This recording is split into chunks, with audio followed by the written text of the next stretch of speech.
was at university. I was studying international business, and I was also in my spare time I was a DJ, and I was very kind of interested in what was going on in the world, in terms of I didn't quite believe we were being told the truth by the media, so I was quite interested in not conspiracy theories, but just alternative views as what was going on. Particularly after September the 11th, I was very fascinated in what actually happened, and the government's and the media's response to that. So I suppose that kind of started me asking questions about the truth, what's going on and what is the truth.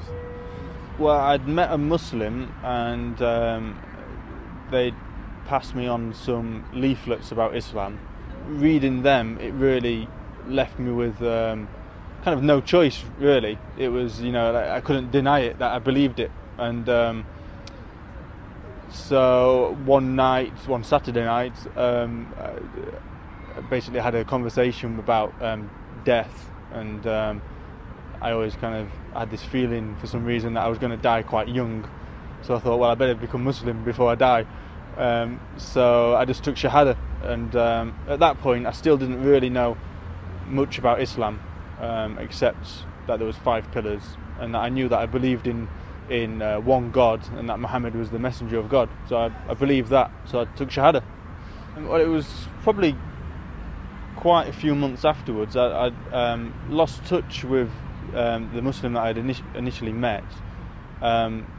So at that point I didn't actually know any Muslims, and it was just kind of me on my own doing what I thought was Islam, and then I was just lucky to meet some Muslims just randomly at the job I was working at. They came to the shop, and I just started to hang out with them, and they became good friends for the next few years.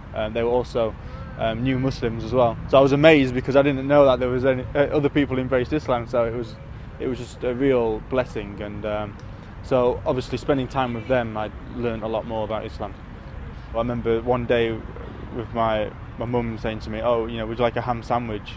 And I was like, "Oh, well, I'm not really eating ham at the moment." And she was like, "Oh, why is that?" And I was like, "Oh, since I became Muslim." And it was like, "What was that?" And since I became Muslim.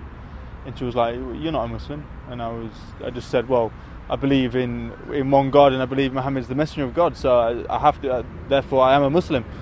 So she was just like a bit confused, like, "Oh."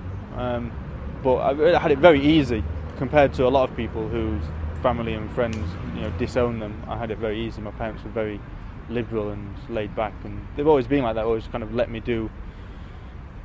find my own way. So, yeah, very lucky. Some Muslims might think that becoming Muslim is like the end goal, but really, becoming Muslim is just the start.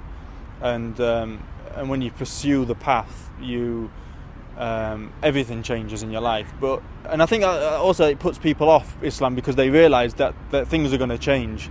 But really, you have nothing to be scared about, because Islam means submission to God. So, how could Allah could bring you into Islam and then make it difficult for you? It doesn't really make sense. So anyone who encounters Islam, they have to be true to themselves, and they will kind of feel inside, they'll acknowledge that they need to return to their Lord and submit to Him. And so it's anyone really who's thinking about Islam, then I would say follow your heart, be sincere, and as long as you do that, then you have nothing to worry about. It will guide you to Islam.